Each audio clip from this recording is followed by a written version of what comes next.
Namaskar, a warm welcome to World News, an Indian perspective on All India Radio. This is Manoj Singh Rana bringing glimpses of major developments of the day from across the globe.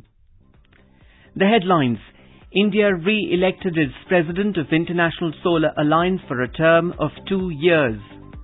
IMF revises the global growth figure upwards, warns recovery to be long, uneven and highly uncertain. India contributes $1 million to the UN for relief work for Palestine refugees. US slams UNHRC for electing Pakistan, China, Russia and Cuba despite their abysmal human rights records. And Azerbaijan accuses Armenia of trying to attack its gas and oil pipelines in the Nagorno-Karabakh conflict zone.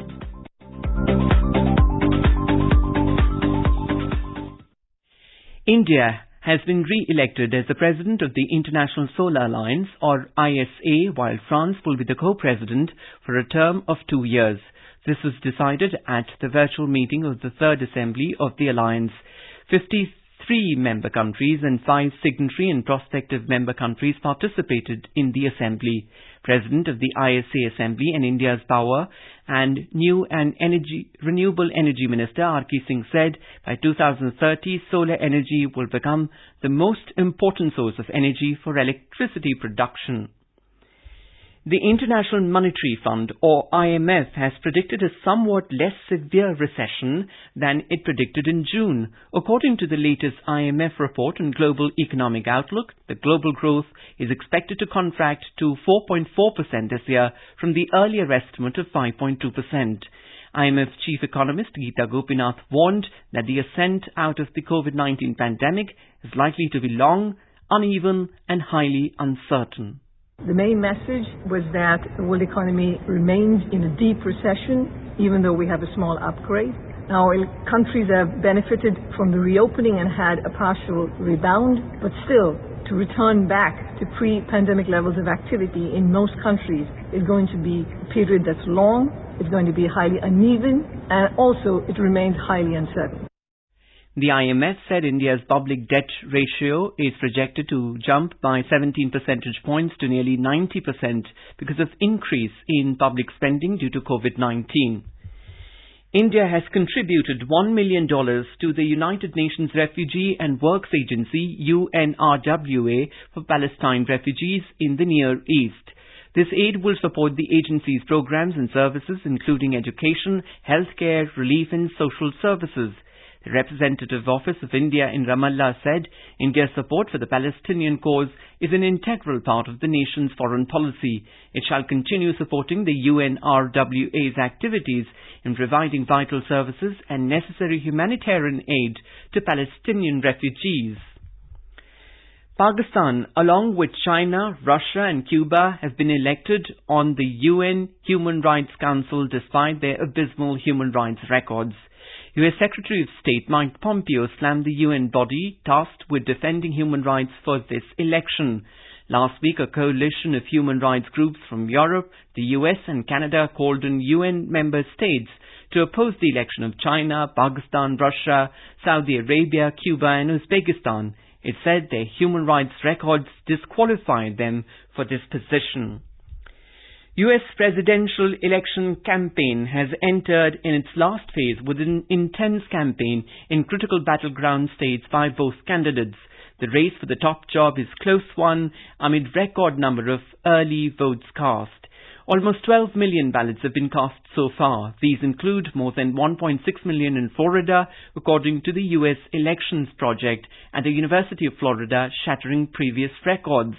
President Donald Trump blasted Democratic rival Joe Biden on his environmental and energy policies at a rally in Pennsylvania, while Biden attacked Trump in Florida for his handling of the coronavirus pandemic.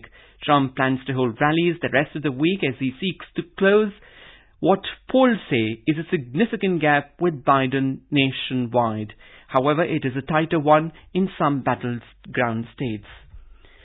Moscow has said that it does not see prospects for extending the new strategic arms reduction treaty with Washington. Russian Foreign Minister Sergei Lavrov, however, maintained that the two sides plan to continue talks nonetheless.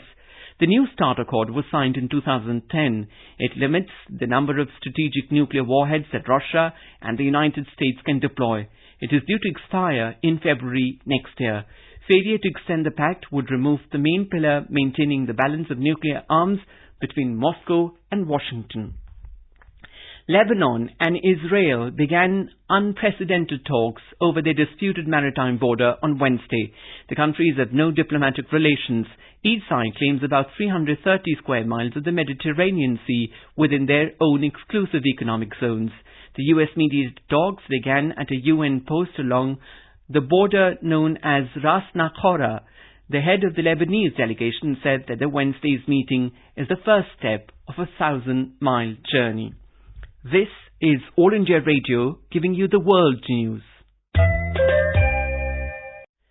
Tensions have mounted in the Caucasian enclave of Nagorno-Karabakh as Azerbaijan accused Armenia on Wednesday of trying to attack its gas and oil pipelines and warned of a severe response.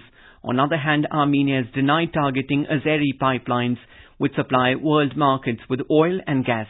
There is a growing concern over the failure of a 4-day-old Moscow-brokered ceasefire to end the worst fighting in decades, in which more than 500 people have perished.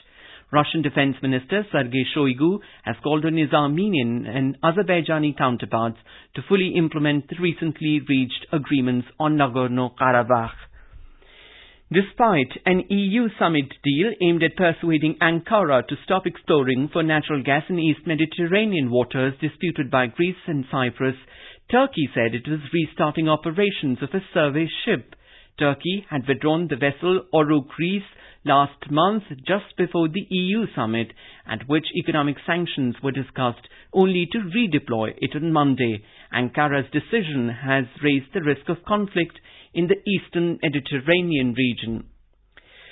Thousands of anti-government protesters took to streets in Bangkok on Wednesday to demand the departure of Prime Minister Prayut Chan-o-cha and a reform of the monarchy. Among the pro-democracy protesters, demands are curbs on the constitutional powers of the king. The protests have become the greatest challenge in years to the ruling establishment and the palace. The Bangladesh Information Minister Dr. Hassan Mahmood has said that the depth of Bangladesh-India relations is incomparable. The reason Indian soldiers gave their blood for the liberation war of Bangladesh. Dr. Masood said that a biopic directed by renowned Indian filmmaker Shyam Benegal is planned to be completed within the Mujib centenary year. Bangladesh is celebrating the birth centenary year of its founding father, Bangabandhu Sheikh Mujibur Rahman.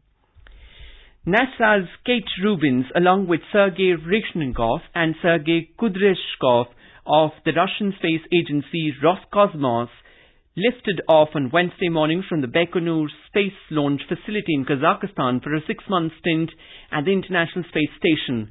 For the first time, they tried a 2-orbit approach and docked with the space station in just a little over 3 hours after liftoff.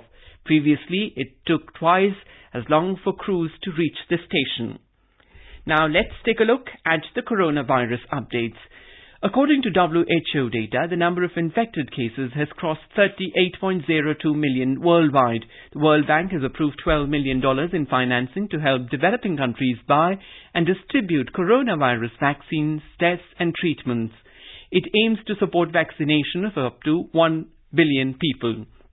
Meanwhile, India's COVID-19 recovery has improved to 87.05%, with over 6.3 million recoveries so far.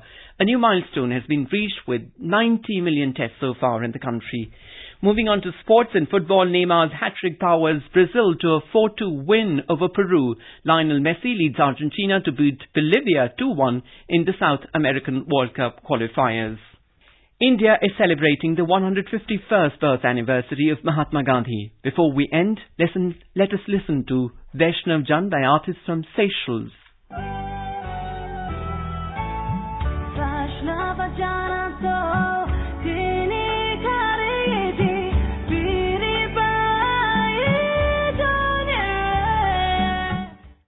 And with that, we end this bulletin. See you at the same time tomorrow with the next edition of World News.